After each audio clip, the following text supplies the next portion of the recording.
Hi everyone, magandang umaga. This is Dr. Cortez. Kumusta kayo? So today we're going to talk about continuation actually ng ating lesson for microeconomics, and today we're going to talk about specifically the lesson 3, our third week, about functions of demand. At yung mga hindi pa nakapag-subscribe sa aking channel dyan, pwede bang paklik naman yung button for subscription. Okay, I call myself as your business doctor. I'm doctor of education. I'm doctor of business administration. Also a licensed professional teacher. No? Yung aking mga credentials. And I will start the lesson today by introducing you to the topics to be covered ngayong araw na to, sa lesson na to. The concept of demand, the types of demand, the consumer goods and producers goods, perishable versus durable goods, autonomous, we call those as direct, and derived, we call those as indirect demand for mga products na ganito. May direct and indirect, may perishable, may durable goods, may consumer goods, at may mga producers goods. And lastly, sa ating topic today, we're going to talk about inferior and superior goods. Ito ating mga listahan ng mga i-discussing araw na to. And the objectives of the topics to be covered for today are the following. So I will let you responsible for understanding yung mga topics natin or the learning outcomes.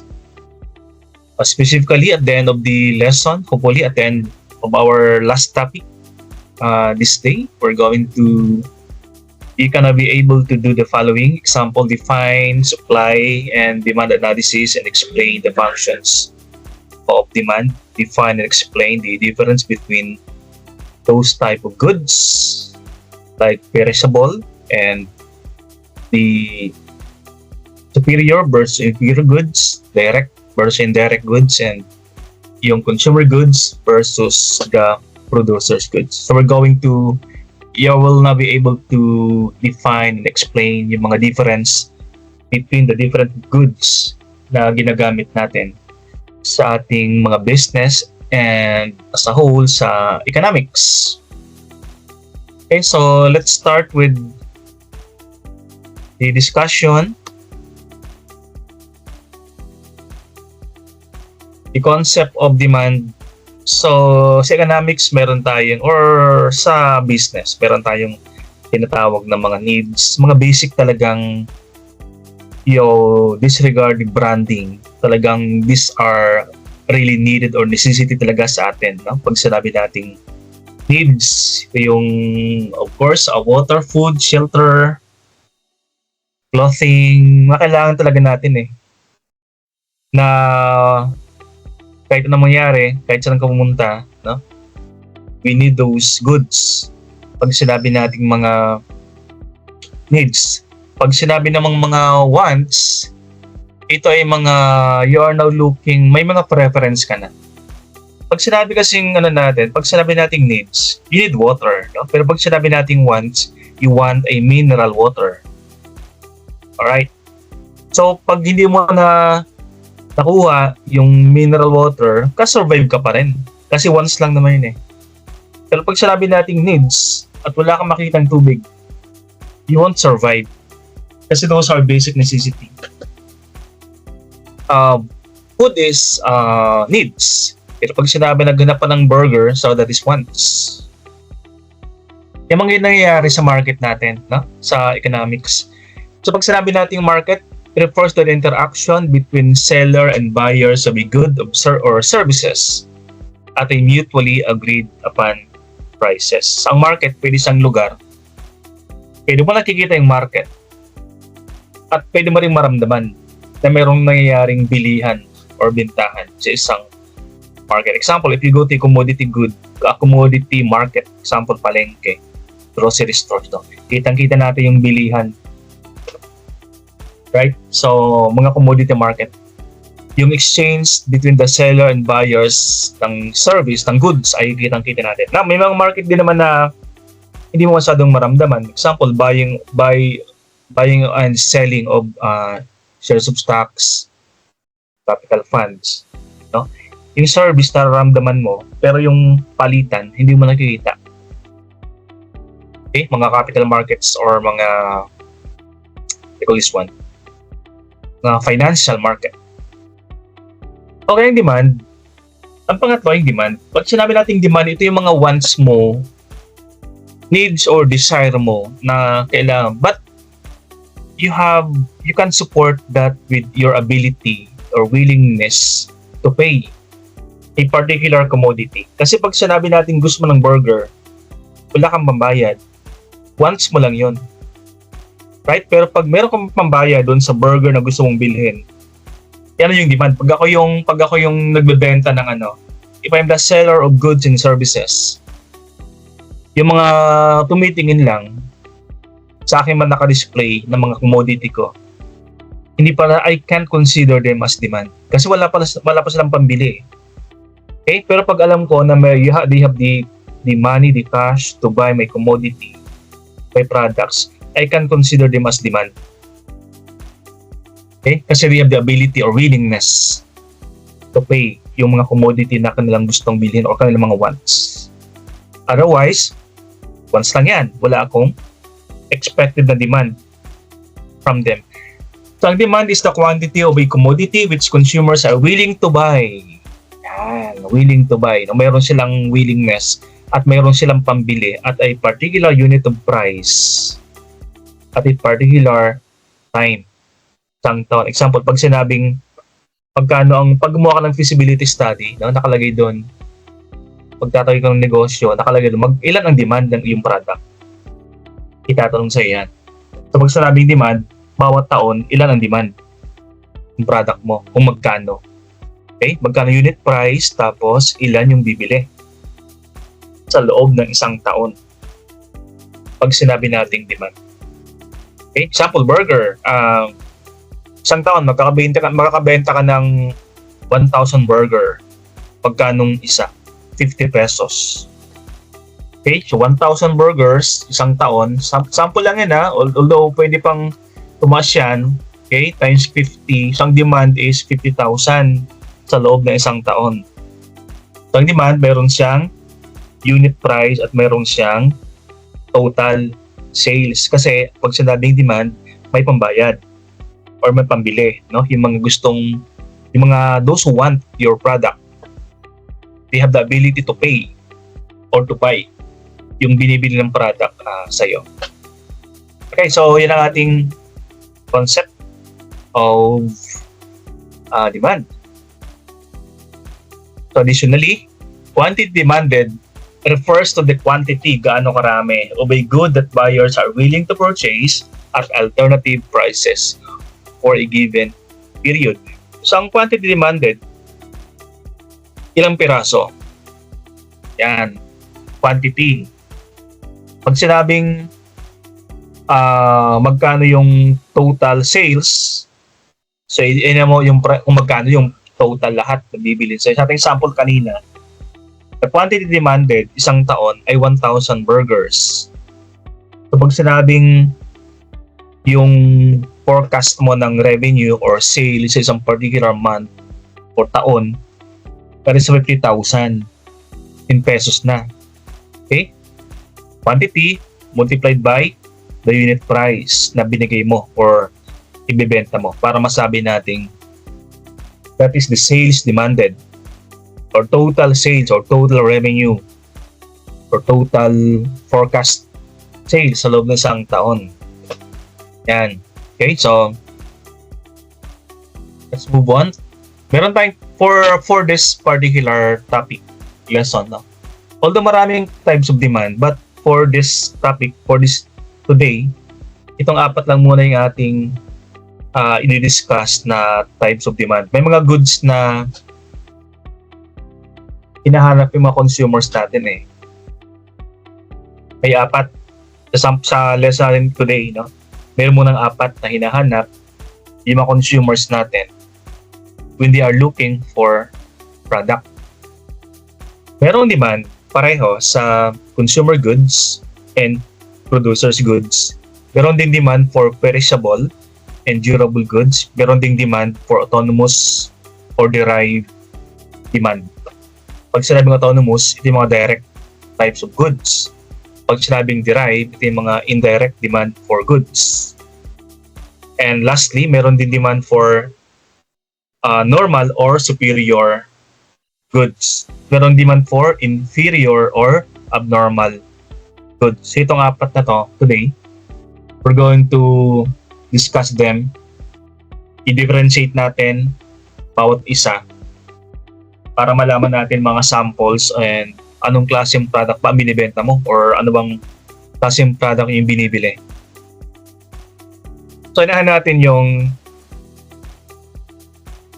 samples for consumer goods versus producers goods.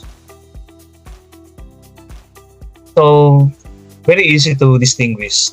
Pag sinabing consumer goods, you are consuming.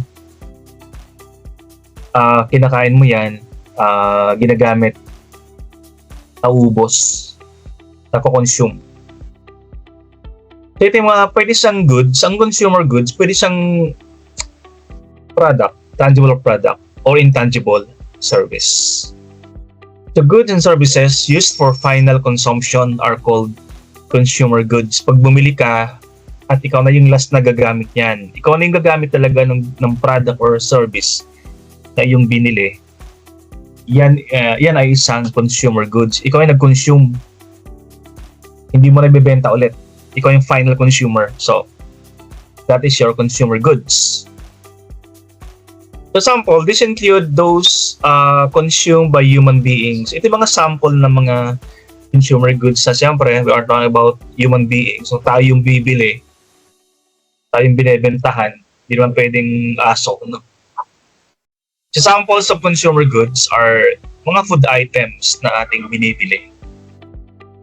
Burger, bumili ka ng burger sa tindahan, may nasalubong ang ice cream, bumili ka. May nasalubong ang fishball, bumili ka. Ikaw na yung talagang gagamit yan. Or bumili kang bigas sa tindahan, isasaing mo yan. Tapos ikaw yung kakain. So that is consumer goods. Bumili ka ng meat sa palengke, i-adobo mo, no? So, consumer goods, food items. Mga clothing then are example of consumer goods. Siyempre, ikaw bibili ka ng damit, tapos ikaw naman nagsusuot. The clothings are sample of consumer goods kung ikaw yung gagamit. You are the final consumer, no, ng goods. Sample, kitchen tools. Ayan, na ginagamit mo nga mga ito yung nanay, di ba? Bumili ka mang gamit sa kusina, mahilig ka magluto, kasirola, kaldero, rice cooker, microwave oven. Hindi mo na, ikaw, kung magbili mo yan, ikaw yung gagamit. So those are consumer goods. Pag bumili ka rin ng bahay, ikaw yung titira. So that is residential houses are consumer goods. Medicine. Bili ka sa kanto ng Lomotil or Diatabs, no? Kung gagamit. So ang consumer goods, pwede sa mga physical products or tangible, manahawakan mo. Ang consumer goods, pwede rin siyang mga service. Ikaw yung final na gagamit, example. Yung service sa mga teachers, those are consumer goods. Ikaw yung gagamit Di mo nagpa-consult ka sa doctors, consumer goods. Kaya yung final na gagamit Nag-consult ka sa lawyer, nag-abagay ka ng 20,000 sa abogado. Consumer goods yun. Washermen and shoemakers, yung kanilang mga service are consumer goods. Kapag gagamit mga aso, example, bumili ka ng dog food para sa aso mo. Bumili ka ng fish food, bird seed, bird grains para sa mga alaga mo. So yun ay mga consumer goods. No? May babuyan ka. Yan. Ay, hindi pala pwedeng babuyan. Ang babuyan kasi bibenta yung mga alaga mo, may baboy bang alaga? Pag yung baboy hindi mo ibebenta, pwede siyang consumer goods, no? So, gumagamit ng consumer goods is either human beings or animals. Ayan consumer goods yan. Anong ka-partner niya? Once again, takulit ka, ka-partner consumer goods. Pasagot? Yes, tama. Galing. Ang partner ng consumer goods ay producer's goods. Tulipat tayo ngayon sa producer's goods. So, madaling tandaan guys pag consumer goods, ikaw ay mag-consume. Final consumption. Now, ang producer's goods from the word itself, no? Madali lang sa matandaan. Ang producer's goods kasi, ito yung mga product na binili mo na hindi mo sa gagamitin. Okay? Binili mo mga products na to, ito gagamitin mo in producing another product. Kaya tinawag sa producer's goods. Ikaw ay producer, bumili ka ng product, gagamitin mo sa pag-produce ng panibagong product. Hindi mo sa i-consume. Alright? So let us define producer's goods. Ang producer's goods daw, ito mga goods na used for production of other goods. Ikaw ay may ipoproduce. Meron kang gagawing isa pang product. Producer's goods ang iyong binili. Therefore, ang producer's goods consist of example, mga plant and machineries, factory buildings, services of business employees, raw materials. Ito ay mga producer's good kasi ito mga balanggit natin. Raw materials, labor ng empleyado, factory buildings, machineries, equipment. Pag binili mo yan, hindi ikaw ang gagamit. Gagamitin mo yan in producing another product. Kaya tinawag kang producer's goods. Alright? Pag meron kang restaurant at bumili ng mga gamit, ibahin ko guys yung kanina, pag nanay ka, bumili ka ng microwave oven, kasirola, kaldero, na gagamitin sa bahay. Yun ay mga consumer goods. Alright? Pero ito ngayon, baliktad. Meron kang restaurant. Owner ka. Bumili ng gamit sa iyong restaurant. Kasirola, kaldero, microwave, refrigerator. Nagagamitin mo in producing goods or food sa loob ng iyong restaurant. So iba yan Bumili ka, hindi ko gagamit. Bumili ka kasi gagamitin mo in producing goods, in producing food sa loob ng iyong restaurant. Example, bumili ka ng kasirola. Saan gagamitin? Gagamitin mo para sa mga ibibenta mong food. Kaya producer's goods siya. Iba to yung sa sample natin kanina. Okay? Yung mga lulutuin mo kasi, hindi ikaw ang kakain. Mga customers mo. Kaya tinawag natin siya mga producer's goods. Pag bumili ka ng microwave oven, gagamitin sa resto. Producer's goods yun. Kasi hindi naman ikaw ang kakain. Kundi mga customers mo. Okay, example. Mga raw materials na nagamit mo, example, mga asukal, gagamitin mo sa pag-bake. Mga flavoring sa gagamitin mo sa pag-bake ng cake na iyong ibebenta sa iyong bake shop. Yun ay mga producer's goods. Mga raw material, mga semento. Pag bumili ka ng semento na gagamitin sa pagpatawi ng building, tapos yung building ipapaupahan mo, producer's goods yun. Ayan. Pero pag bumili ka ng semento, gagamitin sa sarili mong bahay, consumer goods yun. Okay? Yun ang pinagkaiba ng mga consumer versus producer's goods. Right? Nag-hire ka ng tao, ng secretary, gagamitin sa iyong sariling company. Those are producer's goods. Kasi ang sabi natin kanina, ang producer's goods ay pwede ring service. Okay, maliwanag na? So, yun ang difference between consumer goods and producer's goods. So, let's change our slide. Let's move our slide. Okay, ito naman ay gumalaw na aking After consumer goods versus producers goods, ito yung mga perishable. Perishable versus non-perishable goods. Okay, so ang perishable, ang kanyang kapartner is durable goods.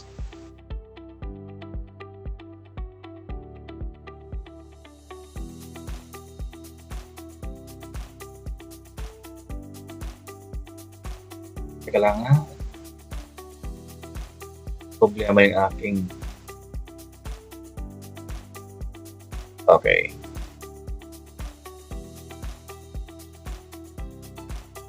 Isang perishable versus durable goods naman yung ating pag-usapan ngayon. Ang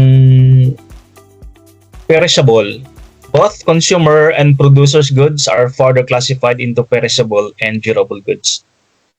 Yung producers goods kanina at consumer goods ay pwede silang perishable or durable goods. Pag sinabi ng perishable goods, ito yung mga goods na nagpe-perish or nasisira, nabubulok, nag-expire after some time. Hindi na sila pwede magamit pag sinabi nating perishable. Basta pag nabubulok yan, pag nag-expire, pag naging unusable na yan, perishable ang tawag natin dyan. So sample ng mga perishable. Ang producer goods and consumer goods, pareho silang pwedeng perishable.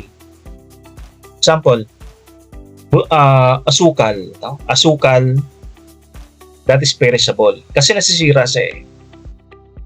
Okay? Ang meat, sample natin dito, yung meat, mga karne, perishable. Kasi nasisira siya. Okay? Ano pa? Coffee. So kahit consumer goods yan, ang asukal at meat, consumer goods, pero nagpe-perish sila, so perishable sila. May mga producers goods naman na nasisira din, na naglilipas, sorry, lumilipas din yung kanilang usability. O sabi na kanina, example, bumili ka ng mga ingredients, mga raw materials para sa iyong restaurant. Mga raw materials, sisira din yan, no? So those are perishable. Okay? Now, pag meron tayong perishable goods, mamaya, paliwanag natin, ano naman yung mga durable. Now, in economics, perishable goods refer to those goods which can be consumed only once. Yung asukal, no? Pag bumili ka ng pagkain sa tindahan, isang kainan lang eh. Or nag-expire, so madalis ang maubos. Pag bumili ka ng meat sa palengke, isang lutuan. Hindi siya pwedeng panghabang buhay, no? After 1 week, pwede pang gamitin, hindi, no? So, ang perishable goods, meron silang expiry kasi they can only be consumed only once. Samantalang ang mga durable goods, kutsilyo, stove, rice cooker, hindi lang sila isang gamitan. But we can use them for the longest time. Okay? So, hindi sila nag-expire, hindi natin sila ginagamit, hindi na-consume. Pero yung kanilang utility, yung kanilang service, ang ating pinapakinabangan. Example, yung kutsilyo, di ba? Ang kutsilyo, di naman kinakain. Pero yung gamit ng kutsilyo, yun ang ating napapakinabangan. Yung stove, of course, we don't consume stove. Pero yung kanilang service, yun ang ating pinapakinabangan. And both of them, the stove and the knife, they don't have expiration. Talagang matagal natin silang gagamitin. Not only once. Kaya tinawag natin siya durable goods. Okay? So, perishable versus durable goods. Additional sample ng perishable, it includes all services, like sa mga service naman, mga intangible naman to, no? Like the service of teachers and doctors are perishable. Example, yung doctor, no? Hindi mo pwedeng paulit-ulit sa kanya yung kanyang sinasabi. Isang tawag natin dito, isang consultation hour lang. Nag-expire yan. Pero oras di ba? Matagal. Kinabukasan, panibagong bayad yon. So, perishable, no? Yung kanilang mga service. Yan, food items, raw materials, coal, and electricity, they are perishable. Yung uling, pag binili mo yan, isang gamitan. Hindi mo sa pwedeng gamitin mo kinabukasan. Right? So, some of them are consumer goods and producers goods, pero perishable. Lumilipas. Now, example ng mga durable goods include plant and machinery. Yung mga natin sa bahay, stove, electric fan. Kung lang service ang ating ginagamit, no? Sa ating mga bahay. So, consumer goods. Now, sa mga restaurant naman natin, ng mga producers goods, yun ganun, mga refrigerator, di ba? Refrigerator or freezer na ginagamit sa restaurant natin. Those are producers goods pero durable. Kasi matagal silang ginagamit. Example, buildings, furniture, automobiles, refrigerator, and ceiling fans.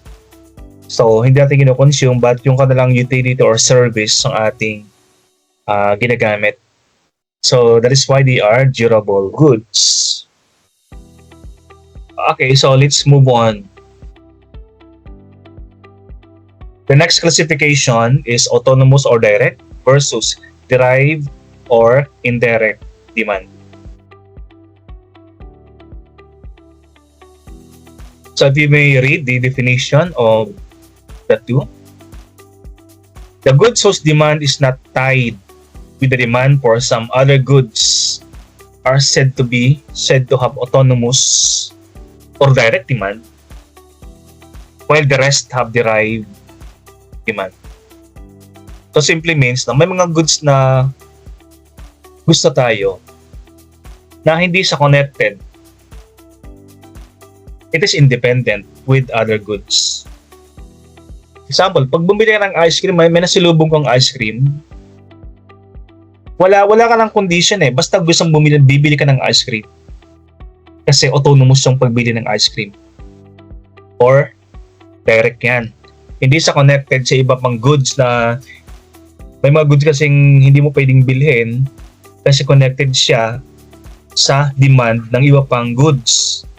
Mata ng ice cream, wala kang pakalam dyan, no? At tinawag natin sa autonomous demand. So, karamihang producers goods are indirect or derived demand. Bakit? Kasi they are needed in order to obtain consumer or producers goods.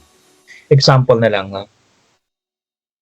Producers goods are derived or indirect. Hindi ka pwedeng bumili ng microwave oven sa iyong resto pag wala namang bumibili. Pag wala ka namang mga kliyente. Ibig sabihin, yung pagbili mo ng mga ingredients or pagbili ng mga lulutuing ulam sa iyong resto ay nakadepende kung merong bibili or merong kakain sa iyong restaurant. Okay? O pag nakita mong maraming kumakain, maraming bumibili ng adobo, maraming bumibili ng kare-kare sa counter. Okay? Anong gagawin mo? Siyempre, bibili ka ng maraming mga karne or meat sa palengke. Nakadepende yon doon sa mga umorder. Pag nakita mong walang umorder ng kare-kare, hindi ka bibili ng beef.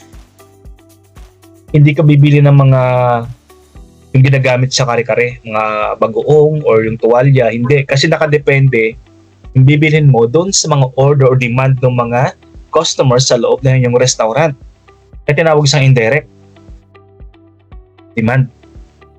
So, karang mga producers goods are samples of indirect kasi nakadepende ang mga raw materials mo sa mga order ng mga customers mo. Right? Example, yung labor ng teacher. Hindi ka mag-hire ng teacher for math subjects, no? Kung wala namang enrollees sa base math na courses sa inyong university. Kaya tinawag natin siyang derived or indirect demand. Alright? Pero mga consumer goods, no, wala kang pakialam Sabi ko kanina, may nakita kang taho. Hindi naman siya nakadepende sa mga ibang mga goods, no?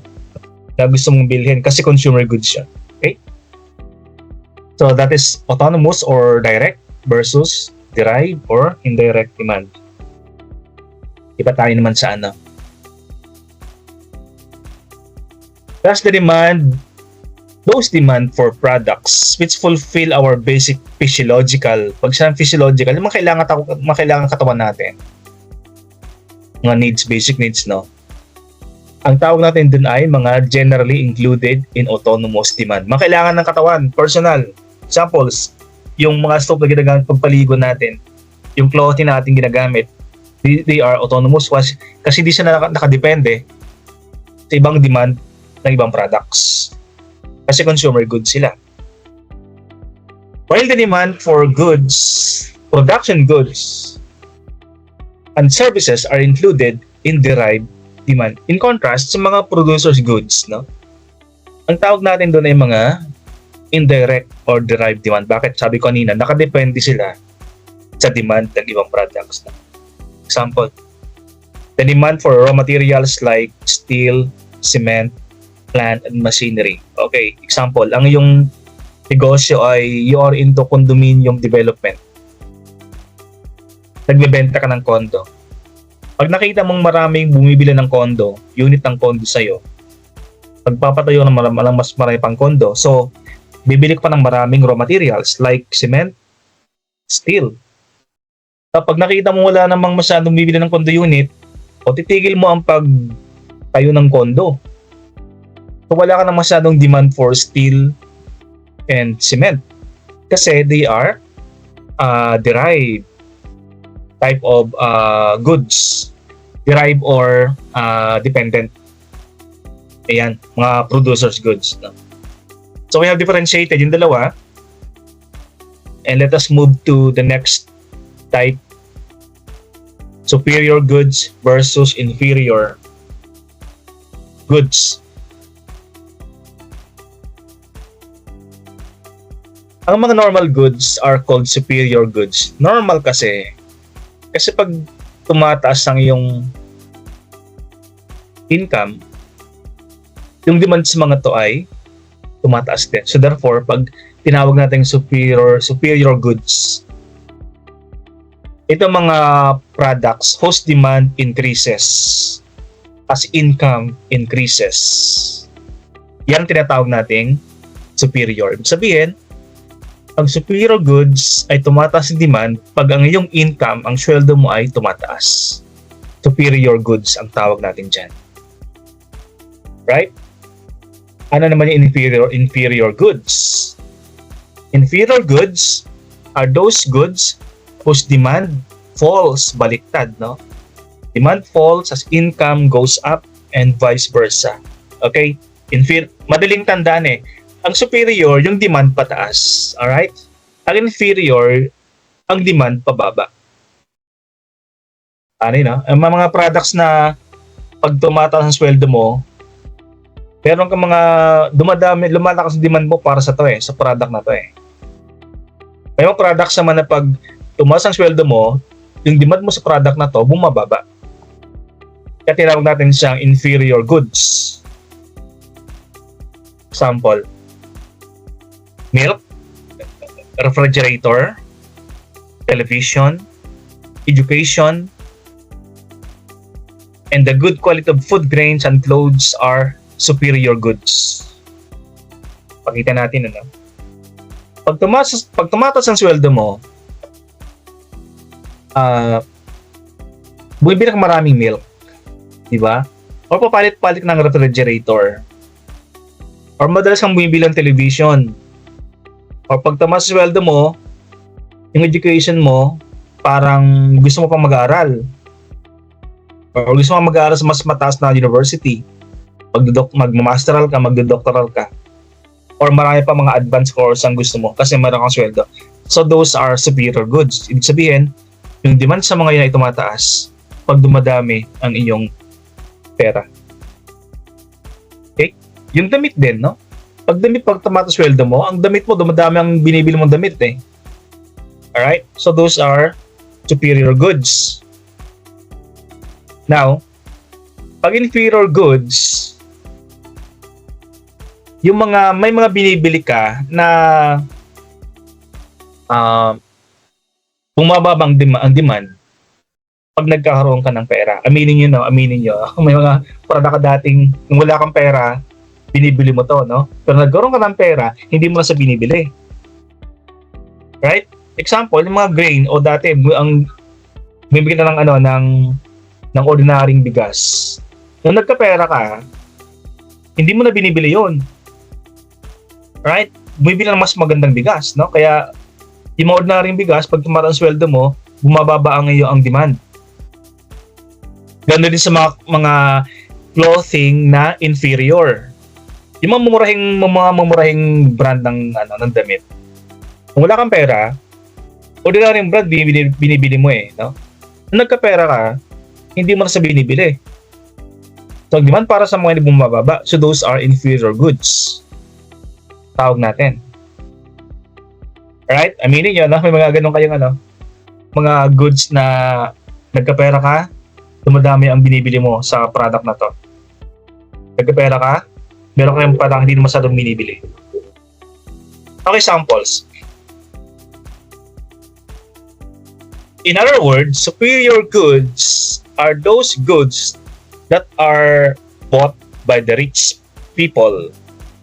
Samantalang ang inferior goods, ito yung mga goods na binibili ng mga poor people for their consumption na wala na silang masyadong pera. Right? O, sample na natin, tayo gumalo ng aking, PowerPoint. Ito, ang bicycle, inferior. Okay? Bakit? Kasi pag nagkapera ka, hindi ka nabibili ng bike. Pag nagkapera ka, kotse na ang iyong bibilihin. So, ang kotse ay superior good. Kasi pag nagkaroon ka ng sweldo malaki, o tumaas ang iyong income, yung demand para sa kotse, bibili ka ng kotse. So, ang demand para dyan ay tumataas. Samantala, ang demand for bicycle, hindi mo nabibilhin. Samantalang dati, wala kang pera, no? Ang binibili mo, bicycle. Na nagkapera ka, hindi mo nabibili ng bicycle. So, ang bicycle are inferior goods, samantalang ang cars are superior goods. Right?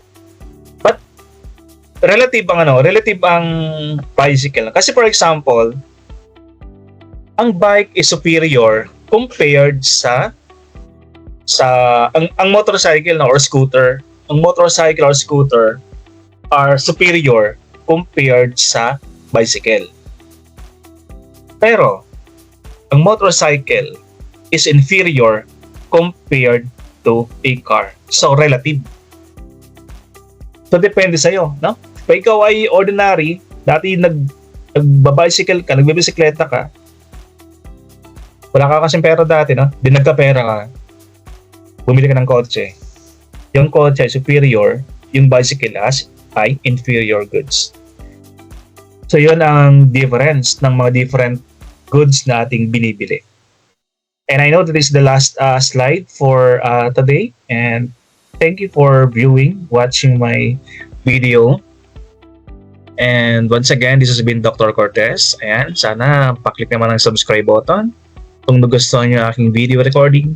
Maraming salamat po. And hanggang sa muli. Bye everyone.